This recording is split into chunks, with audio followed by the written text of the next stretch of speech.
Joined by Kevin Griffin, the head coach of Eastern Mennonite University women's basketball. They were picked number 2 in this year's preseason poll, receiving 4 first-place votes. Coach, you have several returning players, your full starting lineup, including 3 all-conference players back from last year. Bianca Garza was first team, Kayla Yoders was second team, Stephanie Reinheimer was on the third team. Talk about what you expect to see this season, what you are seeing in preseason right now with so many returners back. We do have a lot back. We have a lot of all-league players back 3, which is great. It's a nice luxury to have.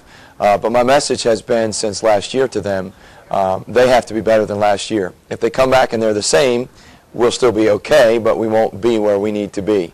So I think for them, in terms of setting the tone, in terms of this is the stuff that we run, this is how we work, the way we practice, the way we attend class, all that stuff, I think it's key.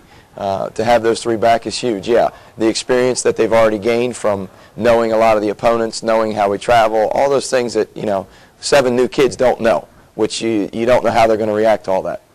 You kind of lead into my next question there, talking about those 7 new players that you have this year. How have the returning players helped them gel with the team, and how do they look right now in preseason? The gelling part, in terms of them just getting along and being friendly and all that, has been great. In terms of how we look, some days good, some not so good.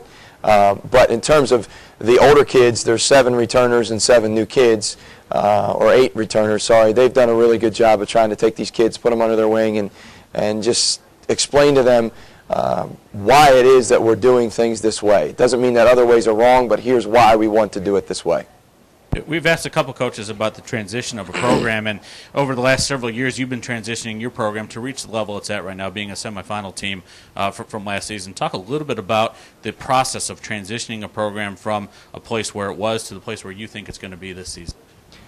I think there's a couple keys. I mean, you get lucky with a couple kids, quite honestly, at our level, and there's some kids that maybe weren't really, Bianca Garza was not a heavily recruited kid, and she's just worked.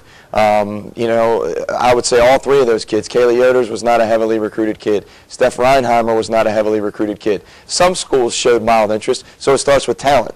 And if you can get some talent and you can get some kids that love basketball and want to work, then you got a shot. Then the second thing is just convincing them that they have a chance to be really good. Staying on the theme of transitions, the league itself is under a bit of a transition, moving to 12 teams with Shenandoah coming into the league this summer. And that has sparked a change with the conference schedule, going from 20-game balanced schedule to a 16-game unbalanced, where you don't play everybody twice anymore in a season. But also, all 12 teams make the tournament, where previously it was just the 8th. Thinking about the competitive level of the league, what do you expect from that this season? What are your feelings about the change in the league structure? I just feel like over the last couple of years, this is my 8th year, so over the last couple of years, the middle to the bottom portion of our league, whoever those teams are, and they've not always been the same, they're getting better every year. When I first got here, Randolph-Macon and Bridgewater were loaded. Randolph-Macon was just coming off a national championship team, so while there were really, really good teams at the top, I'm not sure how good the teams at the bottom were, and that has just made a steady progression.